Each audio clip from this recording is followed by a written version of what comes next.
Well, hi there, racing fans, and welcome to another edition of Winning Ways. And we've got a superb show for you. Getting close to Christmas, there's lots of things to get busy with at Christmas. Buy presents for all your friends. Next week, we've got a show which Bruff Scott introduces, which is the Frankel show. Basically, it's our man, Henry Cecil. Fantastic. And the book that he's just bought out, Bruff's just bought out on Henry Cecil, called The Legend. You've got to buy for the Christmas stock. Of course. Brilliant book. So we'll preview that next week before Christmas. You can all go and buy it and you'll see what Bruff's got to say. It's fabulous. This week, John Gosden, who is a legend in his own time, and it's a beautiful 20-minute insert. It tells you a bit about John Gosden and how he ended up getting there. Another guy who's done brilliantly well.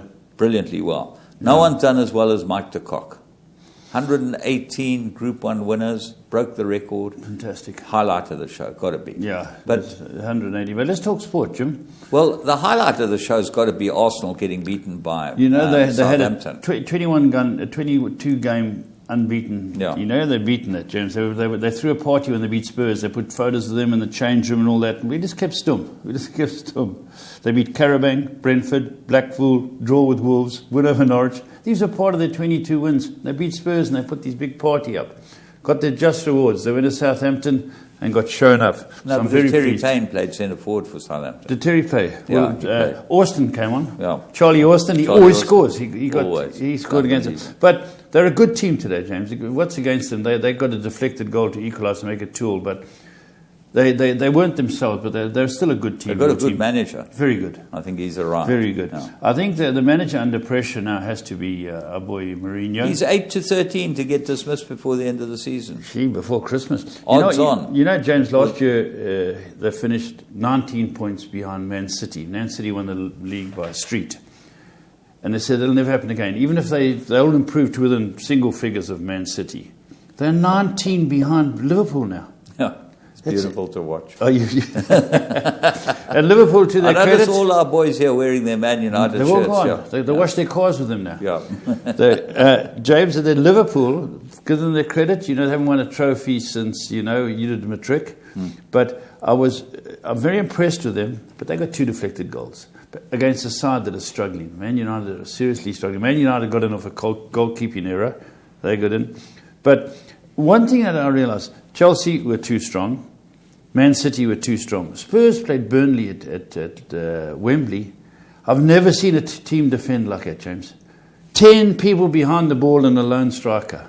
They park a bus. They brought the trailer and everything. And you got a lucky one, just in injury time. Yeah, thank goodness for the changes. That was lucky for 175 people on the side. What's it called? Last one standing. Last man standing. But Jim, 175. just before we go on, for me the league's a 2-horse race, even though Spurs are within 5-6. Who's going to win the league, Liverpool or Man City? Well, everyone says Man City. Yeah, I think it will be very tight, and I think that you guys are in with a chance. But you just got to get a bit more creative. It just seems to be like... Wrong word. We're very creative. I think we've got to get lucky. Okay. But I think Man City will win the league still. They're just so good. Well, you can get on them now. No, 3.5, 4-10. Well, that's what they were before yesterday. Okay. Anyway, let's just talk golf quickly. Justin Rose, the most interesting thing, he needed to finish 12th or better in the Indonesian Masters to take the world #1 spot. He made a quadruple bogey, 5-putted the 12th hole to finish 1 behind 12th spot. He finished 17th, joined 17th. Gee, isn't that terrible? That is terrible. Must have been a hell of a green for one of the world's best players. It was shades of Rory McIlroy. You remember Rory McIlroy 5-putted? Yeah. They were all from that far. Yeah. That far. Just missed it. Must be like putting on this table, James. Well, you know what happens? You just miss a line. And you miss. Have you ever 5-putted? Plenty. I don't. It's like something else. But you don't like to mention it, but it does happen. The good golfers, De Kock, Bamboo Brown, Riverland, yourself. A whole lot of them. All 5-putted. Every one of them. They can say what they like. They've all 5-putted. All 5-putted. Yeah. So you're on the green. Have you ever 5-putted? I must have, James. I must have.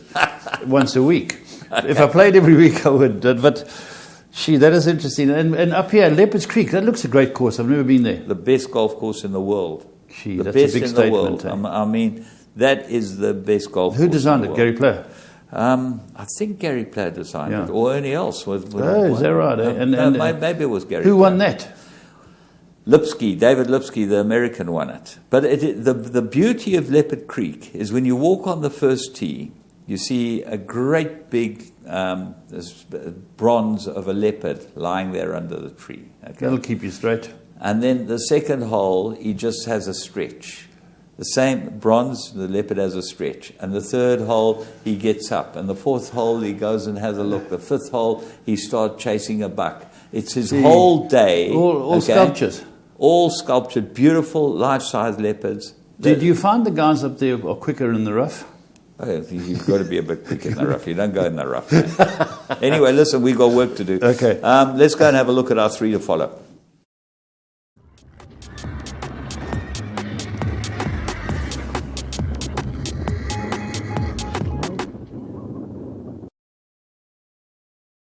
We're going to go straight to the Vaal, and we're going to pick up a very interesting race because it was Samuel Messier rode his 100th winner in this race. This is a work riders race. Have a close look at these guys. They're absolutely fantastic. They ride brilliantly. Charlie Ndlovu ran second on the horse we picked up, Bank Robber.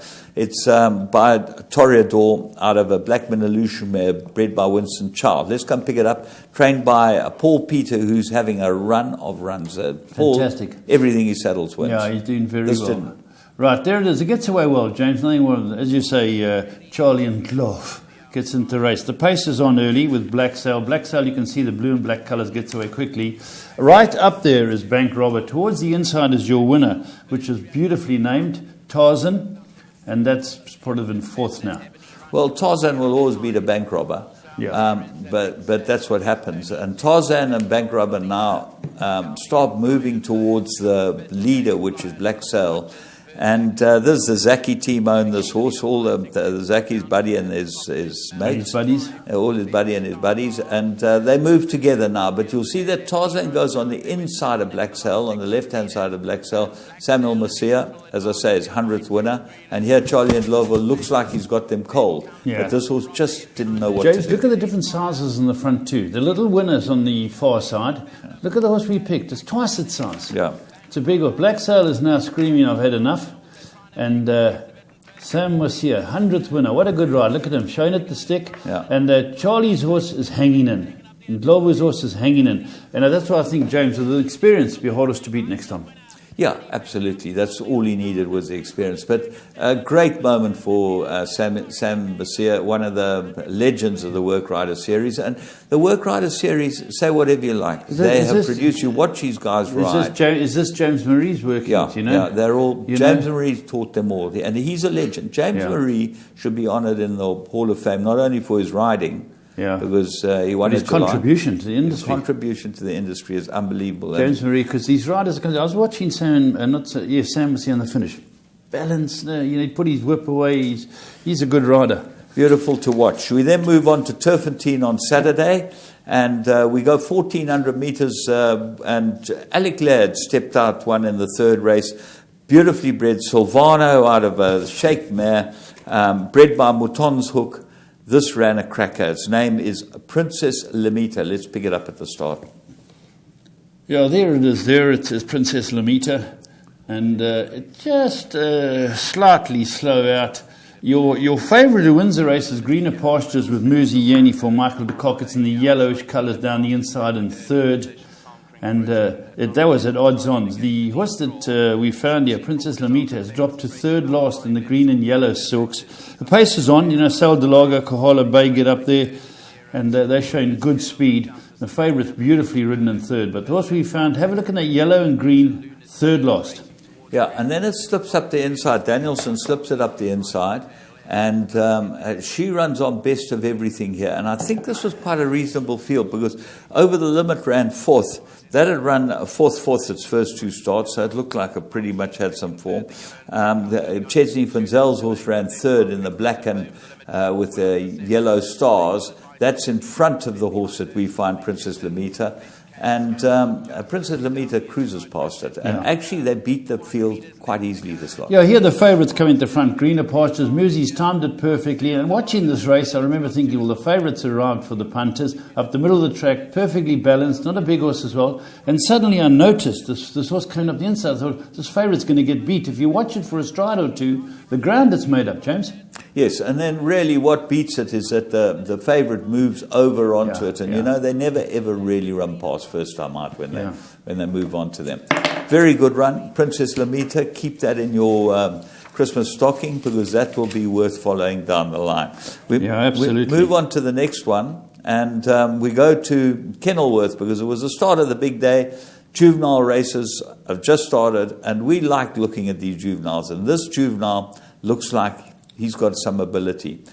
There was money for him. Canamer's horse in the first race. I know that Vaughan Marshall ran first and second, and probably the horse that ran second is well worth following. Yes, the Pathfork. Yeah. You know, Dean, he doesn't jump Dean on never that. gets him tuned early. And so this was surprising how much pace this Give Me the Green Light had. Well, let's go and pick him up at the start. Lammers Kraal bred it. Mike Rattray ended up buying it. Apparently it was a rig, so they gelded it. Let's go and pick Emerald Band up at the start.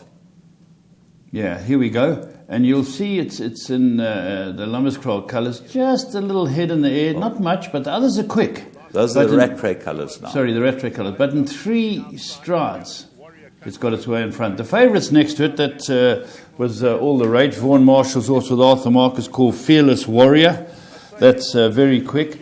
And here you can see the speed of this horse, Emerald Band. It's been Keegan and Meadows. Let it stride along. They've got clear of the rest. The horse who runs second, funny enough's in fourth. It's a stablemate called Path of Choice who runs on well. But at this stage, you're quite confident of a big run with this Emerald Band. Cruising along in front, really going well. Marshall's horse comes up next door and puts it under pressure and ends up going past and winning quite easily. But Emerald Brand, he really just runs out of puff and conditioning. And Dean said that he'd probably just need the run, but he said he's shown a lot of pace and he decided to get him out there and run him. So he might improve quite remarkably, this horse, because he's obviously got some ability. This second horse, you've got to put into all your play next time that runs. Very good run. Lovely watching the juveniles. We really enjoy watching them. And it was, as I say, the start of a great day. But let's go and see what shouldn't happen.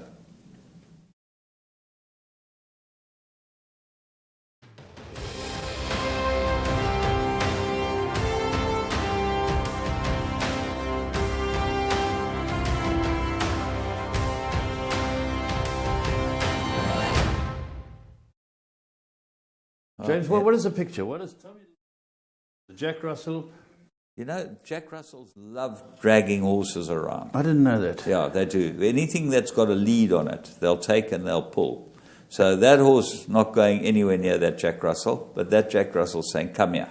And it's obviously Monty Roberts' Jack Russell, because it's giving it the Monty Roberts. Yeah, it's giving it the Monty Roberts. You know, quite a few trainers have got little Jack Russells, and they come a lot of trainers. And funny enough, any trainers coming to Summerfield, they have to be careful of their dogs, but the ones with the Jack Russell seem to be the most obedient. You've seen Justin Snaith's one. It comes with its blanket and the Springbok colours, and I think his name's Charles. Charles, yeah. Charles. After Charles Fall. Is it named after Charles Fall? A little terrier. Yeah.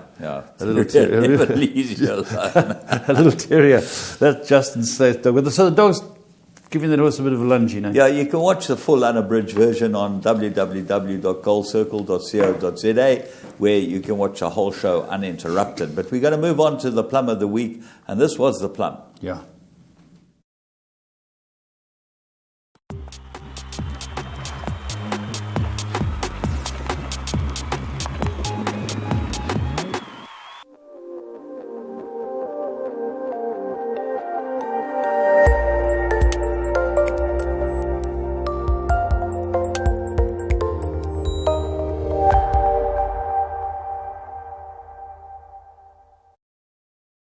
horse and comes forward to join issue. Helenika's outside of that. Petit Bijou is wider out in the track and also trying to get into it as they come down to the final 250 now. And it's Captain's Legacy down towards the inside. Snapcan is also starting to run on strongly. And it's Snapscan who comes out from between horses and goes on well. Hurricane Silver down the inside now comes to make a race of it. Snapscan and Hurricane Silver, these two left to fight it out as they're coming to the line. Snapscan and Hurricane Silver. Snapscan lost long enough. Hurricane Silver behind that. They were followed by Crusade's Promise. In behind that one came Trap Queen.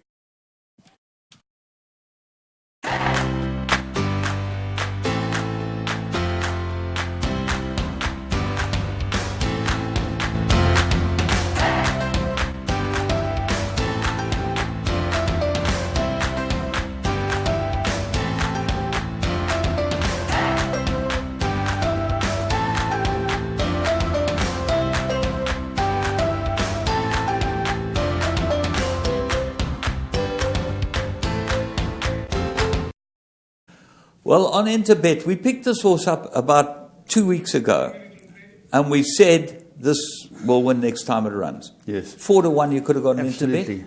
And I'd forgotten about it because we said they've got to get onto this horse. And Phil Giorgio phoned me, brother Tony's got a share in it. And Tony Exactly. had a dry run. Yeah. And Glenn had given Tony a lot of confidence. So I thought, I've got to go watch this. And I had a bet on it. Good for you. Now, what I want to tell you about Interbet is that if you look at your emails, on your email account, Interbet are giving 12 days of bonuses. On Saturday, they gave a bonus of 125% on a deposit, which you can bet on. They give you a free bet for If you're depositing. 120%. If you deposit, say, 2,000 Rand, you've got 2,500 Rand free bet on Interbet. And there's 12 days of it all the way to Christmas. So James, let me just ask you a question. Say I've been punting for a long time, like you and I have an Interbet. And we decide we want to stack $5,000 on.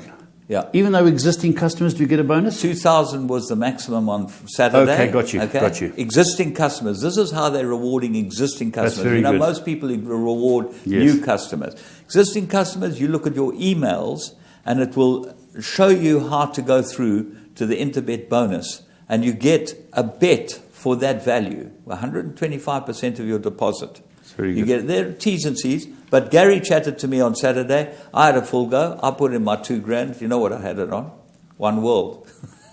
Your money went one way. Anyway, it went one way. But we'll be talking about But that James, later. this was take 4-1, eh? Yeah, this was unbelievable. Anyway, we're going to take a break and we'll be back with current affairs.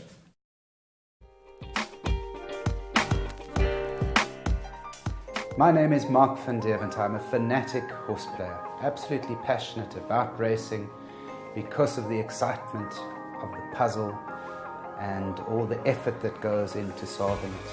But it's a great spectacle too. The horses going into the pens before the start of the race, the build-up of tension, and then finding out which horse has it in them to come down in the final stages with just 100 meters left when they're gunning for the line, neck and neck. You never know really what's going to happen in the sport. That's part of the fascination of horse racing. But with Interbet, I know not only do I still get the best odds on their site, and it's also the most informative and user-friendly place for me to bet online. Interbet were the pioneers of online and Mobi betting in South Africa, and they will continue to innovate and lead the way. Interbet, where the professionals bet.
Welcome to the edition of Current Affairs. We had great racing down in Cape Town, Grade 1 racing, which is always great, Grade 2 racing, fantastic, and we're starting to find out who our best young horses are. And James, very good racing, wasn't it? It was absolutely amazing. I mean, those two Guineas were fantastic races. Fantastic races. Really quality enjoyable. horses. And we'll get on to the Colts Guineas, but it just shows that in the Colts department, he's got the Dingaans win and the Cape Guineas win, and they're two different horses. Yeah, and let's start with the Victor Stakes, which was a Grade 3, and we'll go and pick them up at the 800 metres. Wonderful for the Gaynor Rupert to win one of the features. I think this came back from a break for Fresnay. Yeah, very, very good race. Joey Ramsden won 2 in a row because he won the listed race before this. Yeah. So Joey's back in town. Very good trainer. Well done. Let's go and pick him up. In front, it's Miss Catlin that guides them round the turn. Red Ginger racing in second. Dynasty's Blossom is racing in third. Then comes Safe Harbour, being followed by Brave Movers going for a split up the inside. Miyabi Gold comes up the middle. Next, it's Hashtag Yellow into the limelight. Merrill is being followed by On Tender Hooks as they settle for the run to the line. In the Victor Stakes with 400 metres left to go. In front, we've got Red Ginger that moves up and joins in front. Miss Catalan. Outside of that, we got Fresnay, who's also being set alight, and down the inside, we got Safe Harbour, Hashtag Yellow, Fresnay and Miss Catalan, but Fresnay has taken the lead. We're into the closing stages, and Fresnay bounces right back to best. Fresnay from Miyabi Gold, Miss Catalan and Safe Harbour.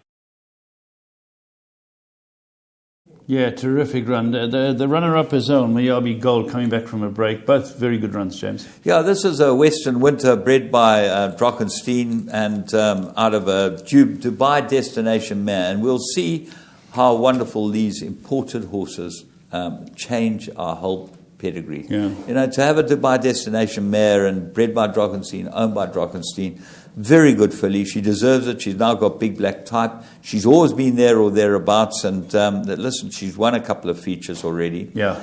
But Joey Ramsden, Bernard Fadehope, fabulous job. Let's move on to the next one, which was the other group race on the day. Premiers. And it was the Premiers, yeah. And here we expected to see a match race between Eyes Wide Open and Tapper North. Didn't materialize. Let's pick them up at the 800. A gap of 3 further back to Tapper North. Then comes Elusive Silver already being niggled at. Eyes Wide Open on the inside. And Made to Conquer is going to whip them in as they flatten for the run to the judge. 600 metres left to go in the Premiers. In front, it's Milton, leading the way by 3 lengths. Head Honcho is closest in second. Outside of that, we got the Slade. Tapper North has got running in him. Then comes Eyes Wide Open, Elusive Silver. Deeper out, we got Made to Conquer. 300 metres left to go. Head Honcho has drawn up on the outside of Milton. He puts his head in front. He stakes his claim and he kicks for home. Up the outside, the Slade. Made to Conquer. Down the inside, Eyes Wide Open. Head Honcho has built up a 2-3 length advantage. We're into the closing stages, and Head Honcho's not for the catching. He gears down to victory. Head Honcho from Made to Conquer. Eyes Wide Open, Tapper North and Milton. Well, there we go. Another tick in the Karari box, James. This horse is a good horse. He's a galloper. You can see from his action. And he did it in Natal, and he's gone down there, and Andre's done it again with him. This was a comfortable win. 6 out of 7 he's won. Head Honcho. As you say, Karari, bred by La Plaisance, Sabine Plattner. Wonderful for them. So the two ladies of racing won the 2 big races. That's fantastic. Wonderful to see. James, what was interesting in both those races, the runner-up horses coming back from breaks from the Marty Snaith yard. Yeah. He set his alarm clock right. Oh no, that's great. Justin Midday's a day. Midday and the you know that stinging remark that Mike made to him once, that no one has ever had that many horses get beaten on a big day. He never won a race. I think Justin had 23 runners or something and never won a race. And he bounced back with 6 that stung the Snaith operation out of the slumber. Well, they've set the alarm clock right. You can see the horse going through Queen's Plate Day and Midday. Get on Justin Snaith's horses. They're running well. Wonderful win. Let's go and see what we've got as far as Magic Millions is concerned. We had a couple of winners, and great to keep updated. Some very nice horses there. And we got the big sale, 12th to the 15th of January. Big sale coming in January. Let's go and pick them up. Let's go and see what we got. Fantasy Art, Yeah. Mary Liley, that The one one to Tony extremely Rubin. easy, and Make It Rain. Make She's It Rain, beautifully yeah. bred. She's owned Yes. by the Richmond That's right, people. that's their You know, and I think that she's a very good Make It Rain. Yeah, absolutely. She's got a tremendous pedigree. Australians, they Yeah. to the fore again. Right, the two big ones were the Fillies Guineas and the Colts Guineas. Now, we walked into these two races saying we've got the unbeaten horses all over the place. Let's see what happens. I must say my feeling as far as the Fillies Guineas is concerned is that Anton Marcus completely rode the opposition to sleep, mainly the main protagonist, because he had him on the inside and he made him switch on the outside of him. He might have been better going down the inside. But Marcus played them on a break in the Fillies Guineas. He might have been on the best horse. Time will tell. Let's go and pick him up at the start. Racing. A nice, perfect beginning from that 1600-meter mark. Getting away quickly was Silvano's Pride, Just Chaos Gala. Temple Graffin from a deep draw is also pushing forward, going off and looking for the lead. They being followed by Front and Centre, who settles the race about 3 lengths off the leader. Clouds Unfold is slipping through on her inside. They being followed by Helen's Ideal, who gives the leader about 4 lengths start, being followed by Gala, who's trapped 3 deep. Between runners, we got Golden Chance. They being followed by Second Request. Then comes Santa Clara with the red cap, easily 10 lengths off that leader. Further back, we got Coral Bay, Sweet Mary Lou and Annika. Whips the Fillies Guineas field in onto the bend with just on 800 metres left to go, and Silvano's Pride has come to the front to lead them from Just Chaos Racing in second. Temple Graffin is sitting back of the rail. The two principal contenders are going side by side. On the inside running rail, we got Clouds Unfold, and outside of her, we've got Front and Centre, and those two corner about 4 lengths off the leader. Golden Chance racing next. Gala's going to be produced up the middle. Then comes Helen's Ideal. Annika's going in for a run up the outside. We got Santa Clara as they settle for the run to the line. 400 metres left to go. Silvano's Pride has kicked. Front and Centre, Temple Graffin. They moving up on the outside. Outside of that one, we got Clouds Unfold. Deeper out, we got Coral Bay with 200 metres left to go. Silvano's Pride now being tackled by Front and Centre, who puts her head in front. She takes the lead into the final 100, and it's Front and Centre that draws clear to win the Fillies Guineas. Front and Centre from Silvano's Pride. Then came Clouds Unfold and Second Request. Yeah, wonderful to watch a horse like that, and some very good horses chasing it home, but it remains unbeaten, and as Jim says, a wonderful ride by Arthur Marcus. Well done to, of course, our friend Mr. Crawford, and to the whole gang. It was good to see all the whole family out there, you know, to come out there, and I hadn't seen them all leading a horse like that since Whiskey Baron. Yeah. And it was all great that they're all there. This horse is a very good horse, James, and he beat some good horses, some well-bred horses, run second, third, and fourth. And she is, she's going to be what? What would she go for next, Jim? Well, she's got to go for the Mallorca, Paddock Stakes, I would have Paddock thought. or Paddock Mallorca or Stakes something would like probably that. be the next on her line. She's by Dynasty, Yeah. another champion Dynasty filly. We've Yeah. had a few already. Yeah. And bred by Highlands, owned by the team. Yeah. So another owner-bred winner of Yeah. 3 of the big races so far. It just shows you all 4 of the Yeah. big races were owned by the breeder, okay, which Yeah. is an amazing statistic when It you is. get that. That's right. And this So is James, an you're saying Alsa- none of them were prepped for sale then? She's an Alzheimer mare. She went for 300,000 through the Craig Premier sale, this mare, Okay. this filly. But obviously she was bought back by the family. Yeah. And she's a beautiful filly. Brett was very confident. You saw me. He was quite emotional too, because it must have meant a lot to him winning a big one like this. And well done to him and his team. And of course, well done to the Ridgemont crowd. And well done to Anton Marcus. Again, Oh, yeah. supreme. Arthur. Absolutely King supreme. Arthur. Yeah. King Arthur. Right. We're going to go and watch the next one, which is the Cape Guineas. Now, you got another unbeaten horse here. One World. The jury's out. And we'll talk about it after the race, but let's go and pick them up at the start. They're racing in the Cape Guineas from the 1600-metre mark. A bit of an untidy beginning, this one. Van Halen was slow of the mark, lost 3 lengths coming out of the gate. So Crab began the quickest, but there goes Twist of Fate from a deep draw, pushing forward, and so too One World, who's up there in the firing line. 2 lengths away comes Majestic Mozart. Half back on the outside, it's Cirillo, then comes Sacred Arrow. Jimmy Cherry Run is content to race back, one from last. Van Halen racing at the end of the line and sitting about 10 lengths off that leader as they head towards the 1,000 metre mark. It's Twist of Fate, the one in front, leads the way a length and a half. One World tracks him in second. 2 lengths away comes Socrat. A length and a half to Cirillo. Half back on the inside, Majestic Mozart. Then comes Jimmy Cherry Run, being followed by Sacred Arrow. A length and a half behind that, we got Van Halen, who's going to whip the Guineas field in 10 lengths off that leader as they corner for home. With just on 650 metres left to go, it's Twist of Fate that guides them round the final turn in the feature. Brings them in by a length and a half. One World is quick to move up on the outside of him. They're being followed by Socrat. Then comes Majestic Mozart. Behind that, we've got Cirillo. Jimmy Cherry Runner still 4 lengths off the leader. Sacred Arrow to the inside. Deeper out, we got Van Halen with 300 metres left to go.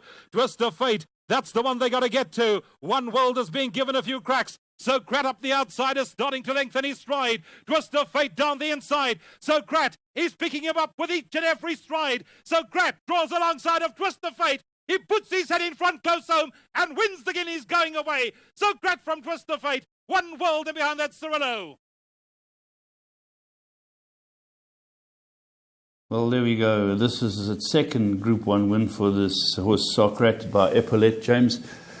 Bred by our great mates.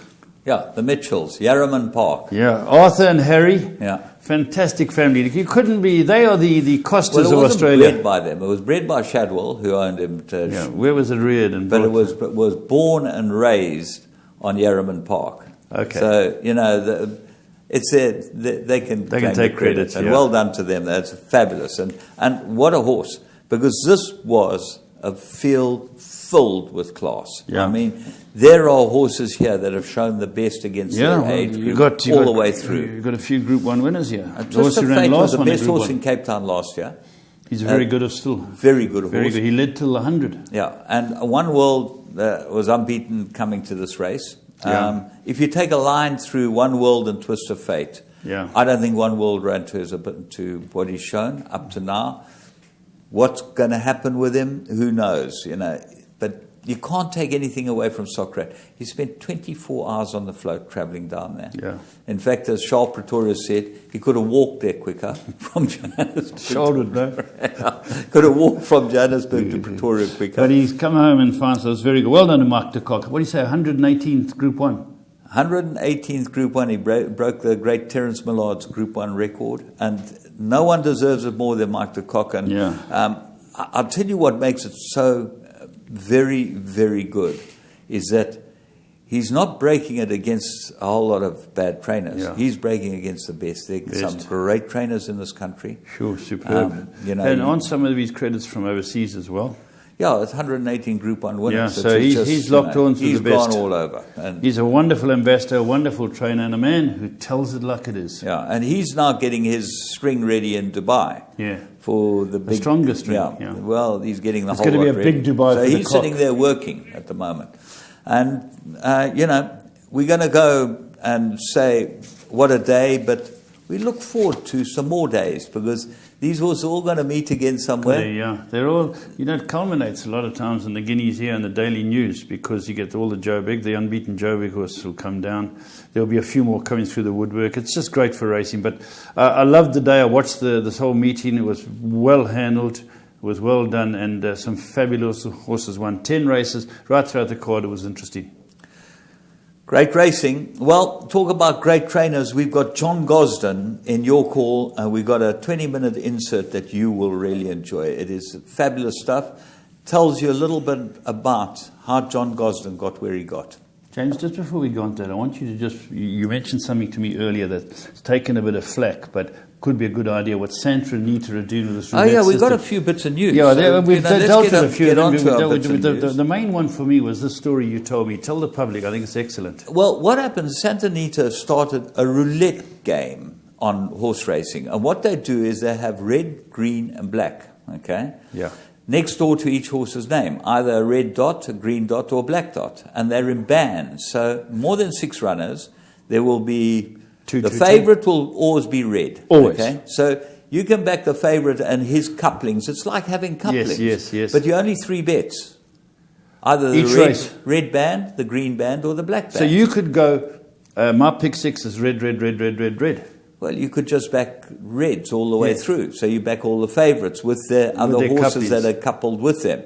And it's only, you got a 1 in 3 chance of winning. But the green band, I think, is the band with all the outsiders in it. So if you like a race full of outsiders, You put the green band in, you see, Yeah. and have a bet on that. And it's a $2 stake. So it's roulette, eh? Even $2 stake. And either your band of horses wins or doesn't win, and you get paid out according to how many tickets in the pool. Santa Anita, they're trying to attract younger people to racing, and they thought this was a good Well, it idea. sounds like a it good got idea. slated by some people. People said this is ridiculous, not going to work. But I think it's a great idea. Zach Burton, 5 winners on the day, broke Tony Cruz's record, but he's not close to Doug White. 900 winners. Tony Cruz is 946, so he's going after Tony Cruz now. And Doug White, 1,809 in Hong Kong. And still Leading going. most winning jockey in Hong Kong. Well done, Dougie, South African. And that's all I can tell you for That's today. good. Let's see what Gosden's got to say. Let's see what Gosden's got to say. Enjoy the week, and we'll be here for Christmas Eve.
John Gosden has just completed one of the most successful months of his training career. 61-year-old Gosden, the master of Clarehaven on Newmarket's Berry Road, has spent a lifetime in racing and worked with some of the greats. I had to leave the country, 3-day work week. I hadn't done anything criminal. You couldn't get a job in this country, and that was a recession. Makes this one look like a boom, actually, and you couldn't get a job. I was in Venezuela and working in architect's office in land development. And I used to go out to the track early in the morning before I went to do my proper job and mess around with a great trainer they called Milad Ziedi, who was a very talented man, and then go, then we'd start training them at 3 in the morning there under lights, and then I'd go to the office, and then a siesta was necessary. But I got the feeling I wanted to come back into racing, so I wrote to Noel Merlis, as he was then, at Warren Place, and he very kindly invited me to come and see him for tea to discuss things. So I was on a plane back pretty quickly in September and went to see him for tea. And poor man, I told him I'd do anything. So I was in charge of the lofts and the straw bales and the feed rooms. And then he gave me a position. William Hastings Bass was there then, and he was meant to be leaving, but me and William couldn't make his mind up, stayed another year. So poor Noel Merlis wound up with 2 6-foot fellas eating his food all the time when he could have done with a light rider. And then from there you went to Vincent O'Brien. Yes, Noel retired in November 76, and then there was an opportunity to go to Vincent's. John Chikanowski had been there, and he'd gone, and luckily I went over and met Vincent, who couldn't have been more charming, and I was there as assistant with a lovely guy called Brian Maloney. And you were there a fantastic time. You were there in the year of the Minstrel, Alleged, Artaeus, God's Walk. Everything seemed to be winning from that yard, and not a yard of the size that it is today. No, it was an extraordinary year in that he had the champion sprinters. God's Walk, Marinsky was probably the best, he was by Northern Dancer on the thong, and actually wound up virtually killing himself, ran into a wall. And God's Walk, he was superb. Then he had Artaeus, Be My Guest at a mile, and Artaeus winning the Eclipse. Then the Minister and Alleged, who were winning all the mile and a half races. And then on top of that, he had Valinsky and Transworld winning the mile and sixes. and then try my best, champion 2-year-old. And it was an extraordinary year, but he was the perfectionist. He'd found everything for every slot. And I suppose he was a fastidious planner. And the game was a little different then, but to be able to fly those horses back in that old plane we did to England and have them that quality. It didn't start well. The first part of the year was disastrous. The Midstrel, everything got beaten, the ground hadn't come. But as soon as the ground came on top, and there were a lot of them American-bred horses, May onwards, it was a different story. I think you try and learn from people as you do. I don't mind it. You can learn a lot from bad trainers too. And jockeys can watch jockeys who get it wrong. We all make mistakes. Look, at the end of the day, you got to work hard. You got to pay attention to detail.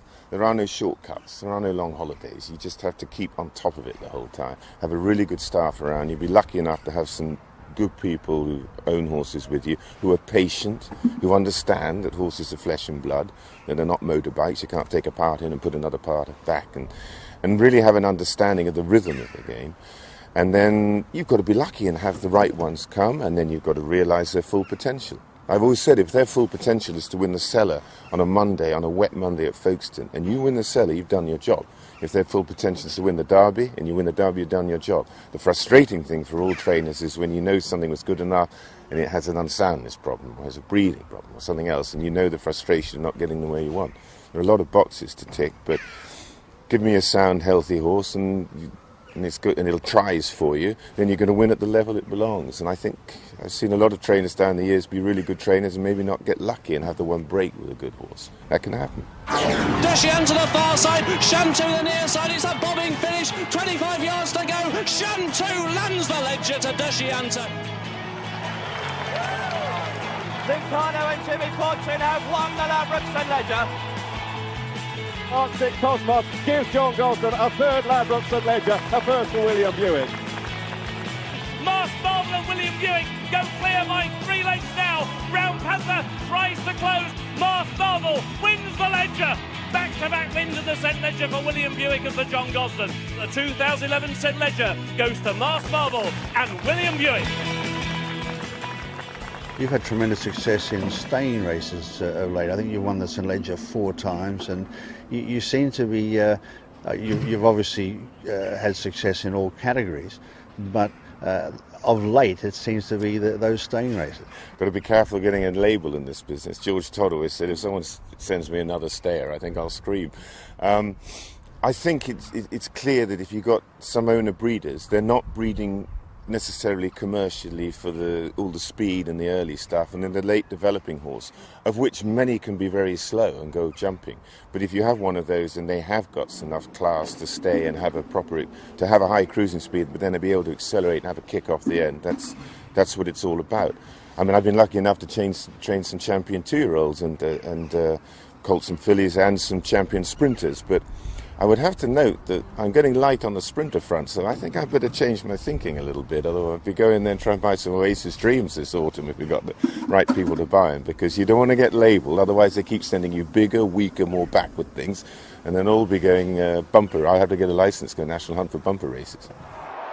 Nathaniel is in front in the King George. St Nicholas Abbey is coming home strongly. Workforce hanging his chance away, but it's Nathaniel for William Buick and John Gosden that will win a dramatic King George. Nathaniel was impressive in winning last year's King George at Ascot, but this time, pre-race, it's a slightly different story. I think at the moment he was due to run, always planned to run in the Brigadier Gerard. For a lot of these older horses, the better races are now onwards to the end of the year. So there's no point starting too soon in the spring, which we have to with the 3-year-olds, as you know, with the classics coming. So in his case, it was always going to be the Brigadier Gerard. Unfortunately, Scope with a lot of mucus on him, he couldn't run. And he's in good order now. Now, he's a horse who really progressed well last year and really was taking off. Do you think he's improved from what you've seen so far in his preparation?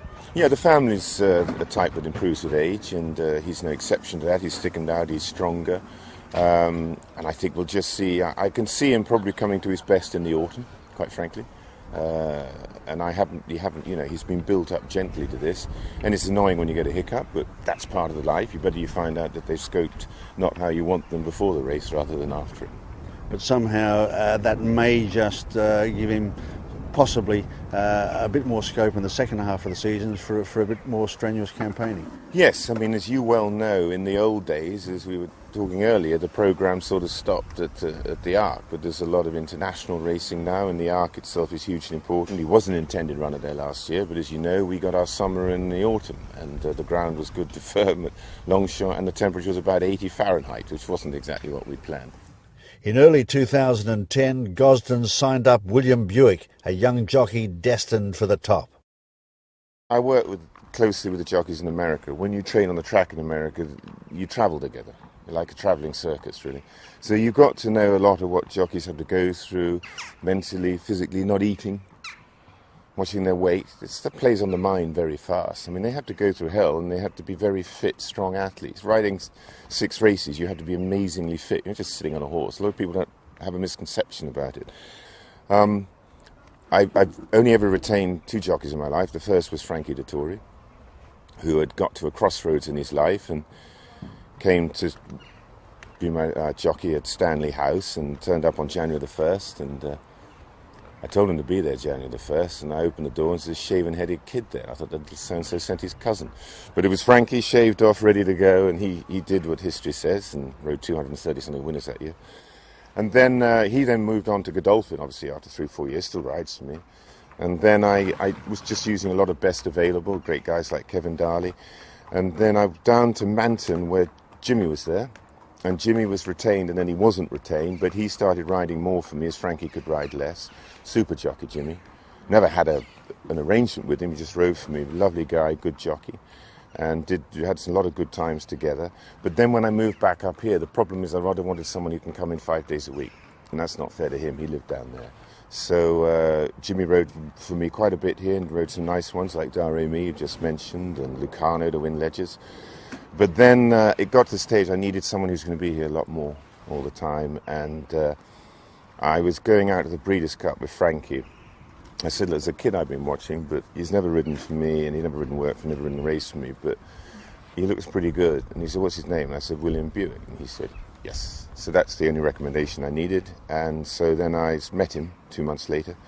And he came here, and he's a really diligent, hard-working guy, very talented jockey, very bright, very intelligent, just has a good understanding of horses, and like Frankie, a quick feel for them.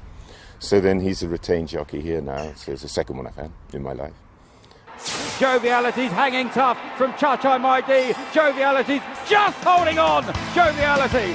Fallen for you, another winner this week for William Buick and John Gosden in the Coronation. Newfangled jumped out of the stalls. He's getting a little weary in the closing stages, but nonetheless he's very impressive and absolutely routs them in the Albany. Yet another win for William Buick and John Gosden.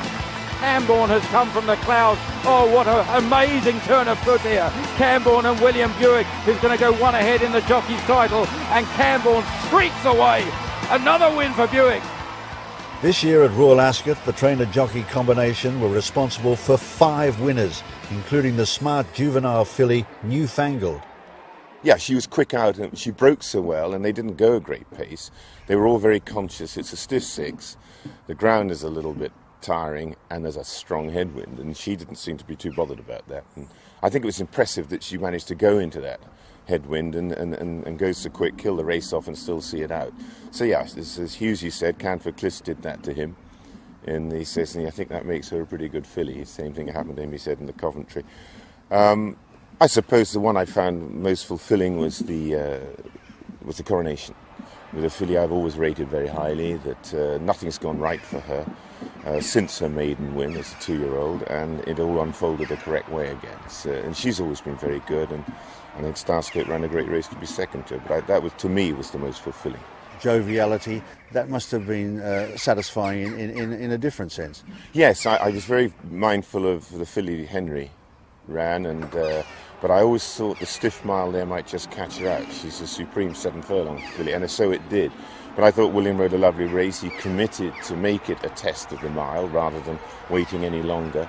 And she's gone and shown great courage to win it. And she's a lovely filly, and her best trip is over a little longer. She's the type of filly that we'll be looking at the Beverley D at Arlington Park for her. I think that should be right up her alley. And do you see her racing on again next year or not? Not my decision, but at this time, no reason why. But she could race at 5, but it might be the time to breed her. We'll see. Mitch Haar and Gatewood, Black Spirit and Quaraba, they race up towards the line. Gatewood wearing down Mitch Haar, and Gatewood wins again, and yet another win for William Buick and John Dalston. George Strawbridge was enjoying his first taste of success at the Royal Meeting after more than 3 decades, maybe 4 decades of owning horses in this country. Well, I think it shows something about George Strawbridge. I said, you're a classy individual. I mean, you should have fired us lot. I said, the Baldings, myself, trainers in France, all of us should have been fired for being so slow as to get that one pulled off. Yeah, I think he's been very patient with us. But he's a lovely guy. He's owner-breeder, and he breeds staying horses in America, which is an incredibly old-fashioned, unfashionable thing to do. But he's of the ilk of Paul Mellon. You know, they like to race over here, breed solid, good stock, and on nice farms. And it's lovely to have a horse like that go and win for him. Very impressive winner at Royal Ascot, Camborne. Now, what are plans for that? Well, he's an enigmatic character. It's the only time I tied the jockey down to orders. The rest of the time we discuss how race is coming up, and then he's got a blank canvas to work with rather than being told. But there's always a plan to ride him like that. Actually, interesting plan for him. They've put on talking staying races, a new race, the American St. Leger, at Arlington on the big weekend there at the Arlington Million, and it's 1 mile and about 5 and a bit furlongs. So we're going to run him in that American St. Leger at Arlington, and it could be an interesting entry in that race. That's a pretty long race, isn't it, for America? I think it was at the San Juan Capistrano. It's mile 6, San Juan, but 4 of it's freewheeling down a hill. So no, this is a long race, and it should be exciting. We'll hopefully I have something running now into a million, and joviality in the Beverly D, then he can get on the plane and go with him. A horse who's really captured a lot of attention is the Fugue. Now, she's a really good filly. She hasn't had the best of luck either. No, it came... She won a maiden last year, and then in the Guineas, the ground was very specialist here and most unlike Newmarket, and she ran well in ground she didn't like. Got to the Musadora and everything was perfect, and the ground was what she wanted. She's quite dainty little feet, and she just flew off it. And then she had a ground in the Oaks, make no mistake, but it was an unnecessarily rough race, and I think we'll leave it at that. And it was slowly run, and full marks to the winner. For words said later? No, you have to move on. You have to move on. And then, of course, again, because of the 3-week gap, the 20-day gap, in fact, we ran her back in the Riverstone and ran into a very good filly. But again, she didn't like the ground. So I just longed to get her on good to firm ground, probably 1.25 miles, race like the Nassau. If it's good wood, good to firm, I'd like to run her. I think the owners like to run her there. She occupies a very special box in this stable as well, doesn't she? Well, that's Daramee's old box, Pretty Polly's old box over there. Yes, so she's got the right haven. With such depth in the ranks, few trainers can be in a better position to fight for championship honours. I've never worried about that sort of thing. I remember I used to come in and just look at all the horses at the beginning of the year and say, well, that's going to win that, and that's going to win that. You wind up driving yourself to a lunatic asylum doing that. You just got to feel and bring it along as it comes. These things come, they come. We've been second trainer at Ascot twice at least. One time with loads of seconds and 2 winners. But that can happen. I think you're taking on what, to my mind, is the most powerful stable in the world, with an immensely powerful breeding operation worldwide behind it. And you've got the consummate professionals of that whole team at Ballydoyle Coolmore. Yeah, you're taking on the best. And so if you run well with them, you beat them sometimes, and most of the time you get beaten by them, I'm very happy with that. That's an achievement, being up there and competing. So from my viewpoint, I think when I see the depth of 2-year-olds and quality they have, it's very hard for any of us to compete. And I think they're trying to deal with the moving of the Derby with that issue. Domestically for them, it's not easy for them to compete in Ireland, let alone in England. But I mean, I've never been frightened of competition. I'm already trying to work out who we can surround Camelot with in the Leger, We've got to. After all, they've surrounded us enough, so we'll see if we can do it. But they're great people to compete with, and I'm very happy with the way our year has gone, and I'm very aware that anything can happen. You can get a bug come into the place, and you've got to pull up for 5-6 weeks. These are horses, so you take... And I've been in the game long enough to know how to ride the punches too. So one day there? If it comes, it comes, but frankly, it doesn't bother me. It seems to bother other people, but I couldn't give monkeys. You just do your best, like I said earlier, with the horses you've got. And I get a lot of pleasure out of winning a little maiden with a filly that I never thought I could win a race with, or then managing to take her rated sort of 80 and get a listed place. That gives me enormous pleasure, particularly when you're training for owner breeders. So it's not all about the big events.